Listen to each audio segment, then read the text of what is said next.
Ayan, so magandang araw mga kababayan, and this is Divine BH. And yung pag-uusapan natin ngayon mga kababayan, maiksi lang. Bali kung matatandaan nyo, after the first conference of Sara Duterte, yung unang press conference niya kasi may bagong release siya ngayon, kahapon ata mga kababayan. Nagkaroon po or naglabas po ng pahayag or reaction yung isa po sa mga kamag-anak ni President Bongbong Marcos and anak ni Senator Amy Marcos, no? So, ito po si Gov. Matthew Marcos Manotoc. So, ang sabi po niya dun sa post, "Good afternoon, kakailan. I'm very saddened by the recent statements of our dear Vice President Inday Sara Duterte. Most of all, I was shocked to hear that Senator Amy R. Marcos was included, as Sen. Amy has been a loyal friend and supporter to Sara for many years. In my few interactions with VP Sara, she was always friendly and professional. It's very disheartening to see her making things personal. As many say, this is just politics. I am reminded of an MLK Jr. quote, 'Darkness cannot drive out darkness, only light can do that. Hate cannot drive out hate, only love can do that.'" So yan, sa napaka-iksing statement ni Gov. Matthew, maiintindihan mo na kagad yung pinupunto niya. Na marami nang nagdaan. Parang ano lang din yan sa atin, yung mga normal na Pilipino na magkakaibigan, tas nung nagkaroon ng kampanya, kita nyo naman yung naging epekto, kumbaga. Di ko naman nilalahat, pero karamihan na dahil sa politics, nag-e-end yung friendship. Dahil sa politics, yung tipong nag-iiba yung stand nila, masisira na yung pagkakaibigan. Hindi naman lahat kasi katulad ko, may mga friends ako na iba man yung political stand nila, may respeto kami sa isa't isa. Kung magpo-post ako sa social media ko na regarding kay PBBM, yung mga accomplishments niya, tas magpo-post ako ng mga nakakatawang memes doon sa mga pambato ng friends ko, hindi sila magre-react, hindi sila magko-comment. Same as sa kanila, pag may mga post sila na memes kay PBBM noong kampanya, hindi na ako magre-react. Kumbaga, in respect sa kanila. And dito, same dito sa sinabi nga ni Gov. Matthew na politika lang yan. Yung friendship, posibleng, kasi for sure yung pagkakaibigan nyo, hindi na 1 taon, 2 taon, 3 taon. Hahaba pa yan. Posible pang tumagal ng matagal na matagal. Pero dahil sa politika, nag-iiba. Lalo na kung itong mga taong tong nagpapa-apekto, yung mga politician naman, Kaya sila naging ganito dahil medyo kinakabahan na. Siyempre, kailangan mo nang mag-ingay. Sabi nga niya, di ba? Tahimik lang siya noon. Ngayon, hindi na siya mapigilan. Sabi ni Sara. Mga kababayan, sabi ko dun sa mga previous videos natin, nagsimula to nung kinestyon yung confidential funds niya. Kung matatandaan nyo po, nag-ask si Sara Duterte ng confidential funds para sa DepEd. Na first time nangyari, first time kong nagkaroon ng confidential funds sa DepEd. Nasa balita na po yan, binalita po yan, na ito yung kauna-unahan na nagkaroon ng confidential funds ang DepEd, under sa DepEd ng pamumuno ni Sara Duterte. Na ngayon po ay naging questionable. Doon lang naman nag-start yun mga kababayan. Pansin nyo, nung na-question yung confidential funds, yung nalustay niya yung 125 million in 11 days. Doon siya nag-start, doon nag-start magwala yung mga supporter niya, yung tatay niya, kapatid niya. And then ngayon, yung sa budget hearing, at saka yung sa Quadcom hearing, nagwala na siya kasi sabi niya, diba, pag hindi kayo tumigil, hindi rin siya titigil. Itong sinabi ng statement ni Gov. Matthew, alam mo yung kita mo sa tao, yung may pinag-aralan. Kita mo sa tao, yung iniisip niya pa rin, yung magiging, yung mararamdaman ng taong kinocall out niya. Kasi parang si PBBM. The way na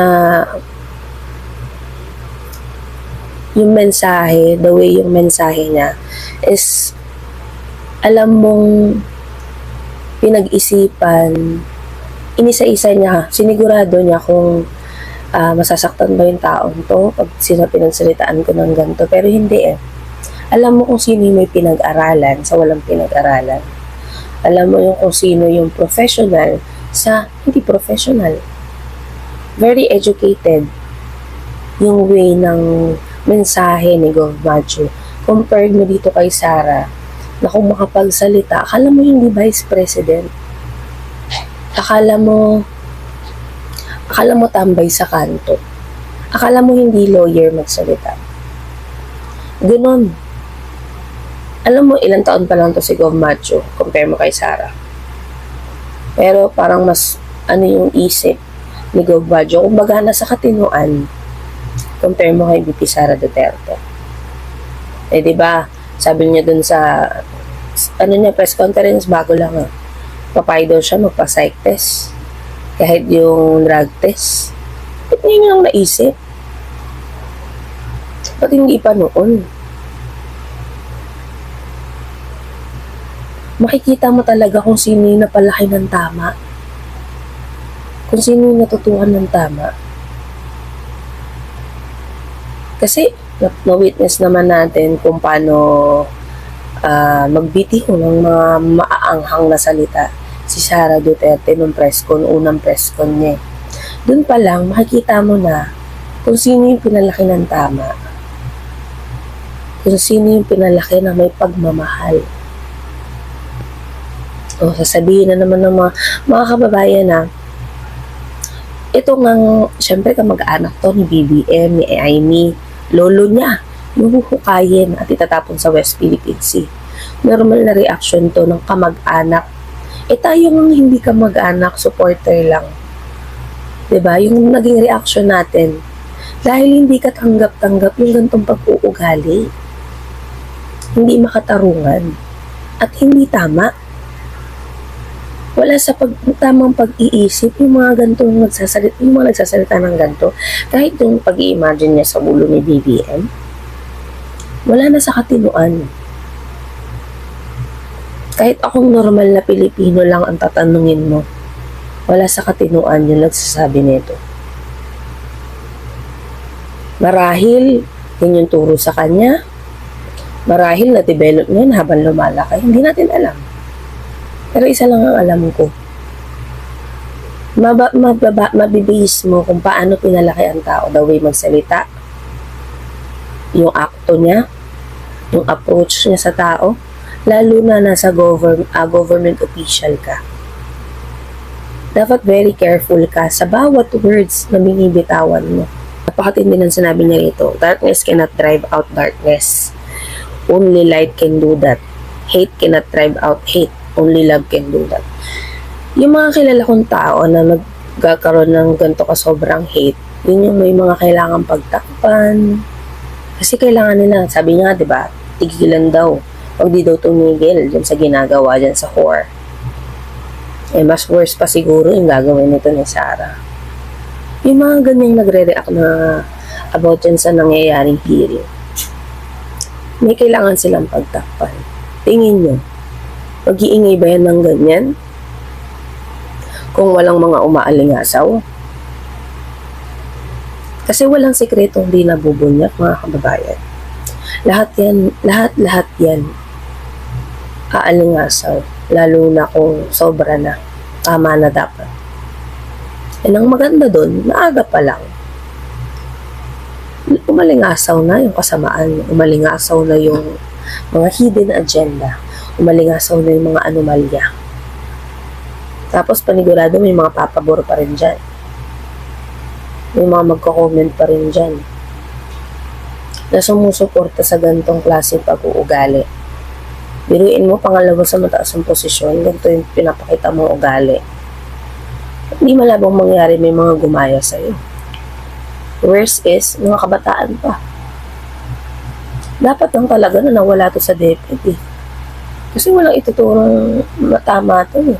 Tingnan mo, nung nawala siya doon bilang sekretary sa DepEd, gumanda-ganda yung takbo ng DepEd sa pamumuno ni Sec Angara. Tama lang talaga na nag-resign siya kasi wala siyang maganda na idudulot.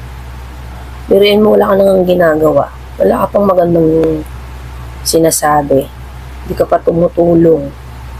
Kawawa naman yung mga guro natin dyan. Buti na lang yung pumalit, masipag. At saka nakita nyo naman yung naging budget hearing. Though, yung mga hinihingi, dahil hindi naman siya yung dating DepEd secretary, yung sa part na yun, kasi ang kailangan magbigay nun, diba, yung, kumbaga, i-submit niya dun sa bagong DepEd sec, yung mga papeles na kailangan. Tingnan mo, nung para sa budget, ng 2025, ang dali lang kay Sec Angara, kasi, yan yan yung tipo ng taong nagko-comply sa lahat ng mga requirements na kailangan. Kumbaga, very, talaga yan, nag-audit talaga yan. At from time to time, nag-check talaga yan. Kaya, in good hands tayo sa DepEd. Ngayon, si Sec Angara na yung nakaupo. Kasi nung kay Sara, puro kung hindi kalustayan yung ginagawa, kung ano-ano Puro kalokohan. So, mabalik tayo dito sa statement ni Gov. Macho. Makikita mo talaga dito kung sino yung pinag-aralan. Kasi very careful pa rin si Gov. Macho. And syempre, nasaktan yan. Pagsalitaan ba naman yung lolo mo? Pagsalitaan ba naman yung tito mo? Tapos yung nanay mo pa, nadawit pa. Tayo ngang hindi kamag-anak Grabe yung impact sa atin Kasi nakakabastos. And syempre bilang bumoto, may pakialam tayo at may say tayo sa ginawang aksyon na to ni VP Sara. Very wrong move.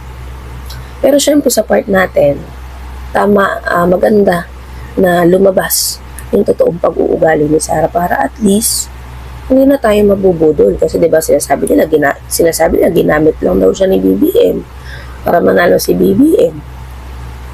Siya pa talaga may ganang na magsabi niyan. Kung makikita mo dun sa naging botohan, mga kababayan ng 2022, yung mga numbers, saan si BBM wala masyadong boto? Sa lugar niya, sa area niya. Nakakuha siya ng malaking boto sa part ni BBM. Pag tinignan nyo, pag binalikan nyo yung mga numbers, sa baluarte lang niya mababa si BBM. Ibig sabihin, yung mga nagkiklaim dyan, na nabudol kayo ni BBM, kasi nungalingan. Lalo na yung Team Hojic. Hindi nyo binoto si BBM. Kaya huwag kayo masyadong nagkiklaim ng mga kung ano-anong nabudol kayo kahit di nyo naman binoto. Kami yung totoong nabudol ni Sara. Kasi marami kami.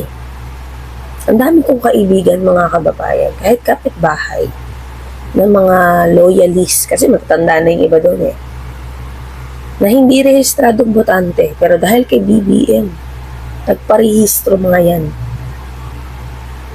Mga kakilala ko pa na kapitbahay, nung nagkampanya ako noon kinampanya ko si BBM tsaka si Sara noon Yung mga kakilala ko nakakausap ko, pa talaga nagparehistro, kasi buboto nila si Marcos. Kaya hindi nyo pwedeng i-claim na binitbit nyo lang si BBM. Si BBM ang nagbitbit sa inyo. Dahil numbers can lie. At kung makikita nyo, kung babalikan nyo yung mga numero ng botohan, si Sara malaki nakuhang boto sa Ilocos.